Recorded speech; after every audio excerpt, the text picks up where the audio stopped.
Hi friends, I'm Tilak. You're watching Tech Made Be Unique, and today we're going to see how to create this Cocknice effect or Cocknice baby effect on your mobile phone. And if you're new to this channel, make sure to click on subscribe button below. We just quickly move on to the video. So to create the baby tone, so you just download the Photolab application from the Play Store and just open the application.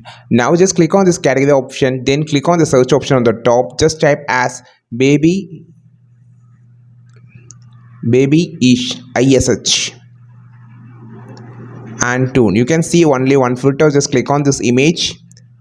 Now select the image that you just need to create this, and just going to select this particular image and click on the next option for the processing. So after processing, you can see, you just click on this three dot option on the top and click on the save to device option, and you can just download it from to your gallery. I think this video helped you a lot. Like this video, share this video, subscribe this channel. We will meet our next video with this super valuable content. This is Tilak signing off from Tech Made Be Unique. Have a wonderful day.